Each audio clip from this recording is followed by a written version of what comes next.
হোজাই মুৰাজ্যত চাঞ্চল্যকৰ মাৰপিটৰ ঘটনা। মুৰাজ্যৰ মাটিখোলা গাঁৱৰ 98 বছৰীয়া ফয়াজ আলী নামৰ বৃদ্ধক দাৰে ঘপিয়াই হত্যা কৰাৰ চেষ্টা। ইয়াকে লৈ তীব্ৰ চাঞ্চল্যৰ সৃষ্টি হৈছে।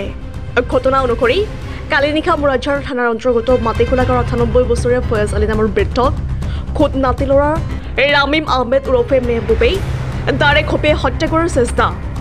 বৃদ্ধগৰাকীক দাৰে উপৰ্যুপৰি ঘপিওৱাৰ ফলত পেট আৰু হাতত গুৰুতৰ জখম হয়। এই ঘটনাত ৰামিমৰ মাক হুছনা বেগমেও সহযোগ কৰাৰ অভিযোগ তুলিছে ভুক্তভোগীয়ে। মাতৃ পুত্ৰই মিলি এগৰাকী বৃদ্ধক হত্যা কৰাৰ চেষ্টা কৰা হৈছে। ঘটনাৰ পিছতে মুৰাজ্যৰ আৰক্ষীয়ে ঘটনাস্থলীত উপস্থিত হৈ গুৰুতৰ আহত বৃদ্ধজনক ততাতৈয়াকৈ নীলবাগান মডেল হস্পিটেলত লৈ যায় যদিও হোজাই আৰু সামৰিক চিকিৎসালয়ত ভৰ্তি কৰা হয়। সম্প্ৰতি সংকটজনক বৃদ্ধজনক গুৱাহাটী GMCHত চিকিৎসাধীন হৈ আছে। ইপিনে ঘটনা সংক্ৰান্তত ভুক্তভোগী আহত বৃদ্ধজনৰ ৰোগীয়া পত্নী নেহাৰুন নেছাই মুৰাজ্যৰ থানাত এজাহাৰ দাখিল কৰিছে। আৰক্ষীয়ে এজাহাৰৰ ভিত্তিত তদন্ত আৰম্ভ কৰিছে।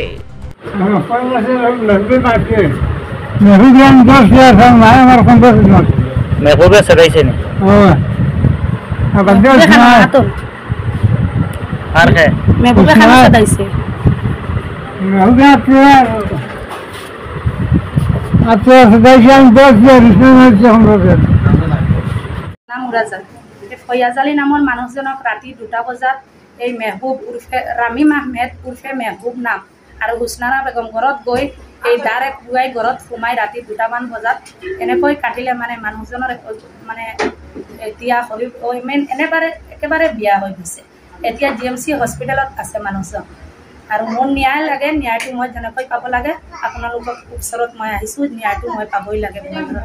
কি লৈ পেলাই কাজিয়া হৈছিলে? কাজিয়াটো সিহঁতৰ আগত কিবা মাটি বাৰী লৈ কাজিয়া হৈছে, এইটো মই আকৌ নাজানো।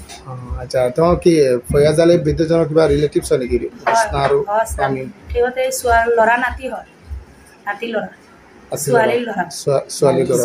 ছোৱালীজনীও কাটিলে। এতিয়া কি এজাহাৰ দাখিল কৰা হৈছে? এজাহাৰ দাখিল কৰিছে এজাহাৰ থানাত। কি বিচাৰে?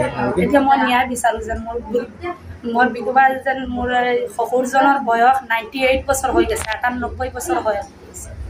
কেনেকৈ মাৰি দিছিলে? মেহবুবে রাত 2টার সময় আমার মুঠারে মারছে। বুড়িয়া মানুষ বাঁচিবার কোনো হালত নাই, ওরা অবস্থা হয়েছে।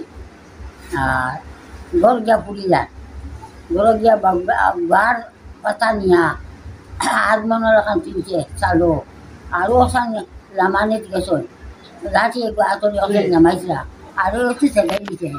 আইসে দৌড়িয়া তার মা আইসে, আবার পরে মা একটা সাইডে দিয়ে মারি দিতেছে আর হে মারি দিছে হাতে দিয়ে আর উড়াতে দিছে আর এখানে রক্ত জ্বলত। কিতাদি মারছে? দাদি। কিবা কাজিয়া কিবা আছিল নেকি?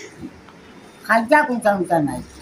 ও মানে আমার মাটিয়া খাওয়া রাখছি, আমি গরিব মানুষ, মাটিয়ার গুলা বেচার কাজিয়া তারাও গরিব আর চিল বাবা তারা দেওয়া হয়েছে। আর এক পাওয়া মাটি আমার ছেলেটা কি কইছি বুঝা রাখি আছে বিক্রি করিস না, আমার ছেলের মাটি আছে বুঝছেন।